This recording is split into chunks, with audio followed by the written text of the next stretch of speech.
Mabadiliko ya tabia nchi yamegeuka kuwa mzigo mzito kwa jamii nyingi, hasa mijini na hata pembezoni mwa miji mikubwa.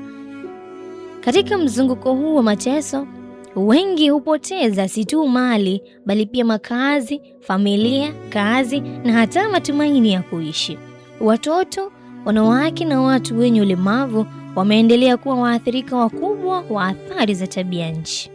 Na ndiyo maana shirika la vijana la Dream Achievers limezindua awamu ya pili ya mradi wa Daraja unaolenga kuimarisha mfumo ya tahadhari za mapema na kuboresha upatikanaji wa taarifa za hali ya hewa kwa jamii. Akizungumza wakati wa uzinduzi huo uliofanyika mjini Mombasa siku ya Jumatano ya tarehe 21 mwaka 2026, mwakilishi wa mkurugenzi mkuu wa idara ya hali ya hewa nchini Charles Muga alisisitiza umuhimu wa taarifa za tabia nchi katika kulinda maisha. So when we work with the stakeholders, they make it to be impact based because they'll tell the community, whether farmers or settlements, that this rainfall amount projected will impact on you. We will have flooding coming, and the effect of that flooding can be livelihoods affected, displacements and all that to the community in the informal settlement. Mombasa imeendelea kutajwa kama kitovu cha milipuko ya magonjwa wakati wa msimu wa mvua, huku mafuriko yakisababisha uharibifu wa mazingira na miundombinu na hata athari kubwa kwa uchumi wa wakazi.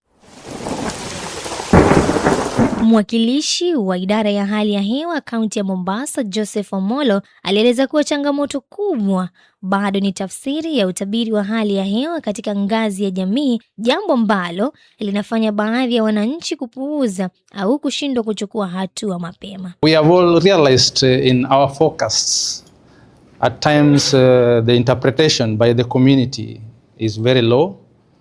And even the communication through the media, sometimes it is altered. So we are doing this kind of workshops so that we sensitize or maybe develop the capacity of media houses and also professionals so that the information they relay out as the output is beneficial to the community and is used successfully. Kwa upande wake, mkurugenzi mtendaji wa shirika la Dream Achievers Bwana Saif Jira alisisitiza haja ya dharura ya kuboresha matumizi ya taarifa za hali ya hewa miongoni mwa wakazi wa mijini na hata vitongoji ili kuongeza maandalizi na kuokoa maisha. We are looking forward to create awareness and make sure that people within this area, they get right information at the right time. Viongozi wa kaunti na washirika wa maendeleo walitoa wito wa kuimarishwa kwa ushirikiano wa muda mrefu ili kujenga ustahimilivu dhidi ya misukosuko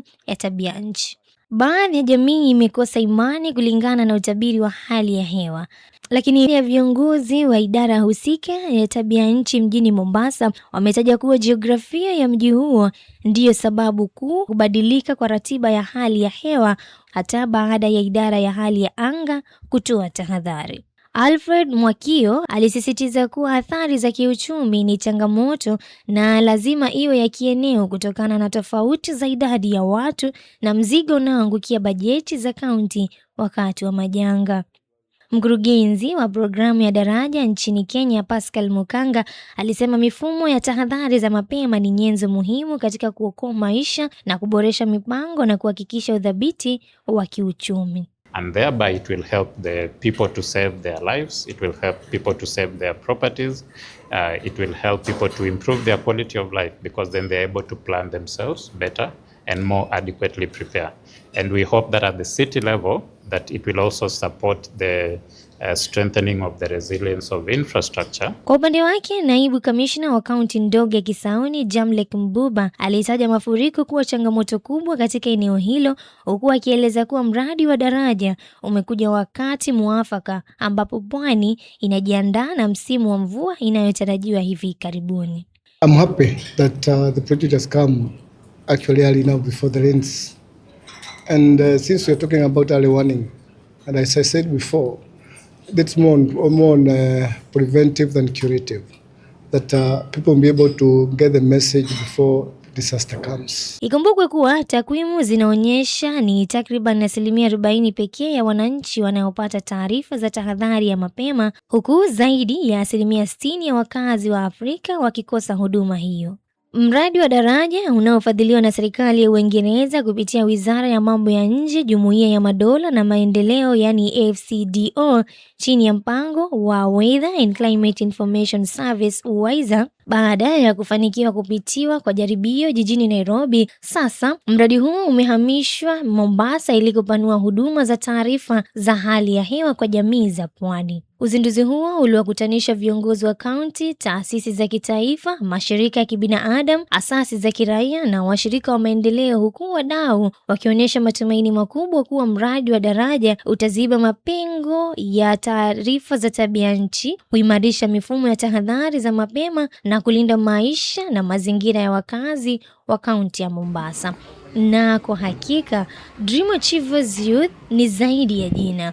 Ni shirika lililojijengea heshima kwa vitendo. Kwa zaidi ya miaka 20 ya utendaji, Dayo imekuwa mstari wa mbele kuhudumia jamii bila ubaguzi, wanawake, watoto, vijana au hata wale wenye ulemavu. Si miaka ya kuhesabu namba, bali ni miaka ya kazi inayoonekana kugusa maisha na kuleta mabadiliko ya kweli mashinani.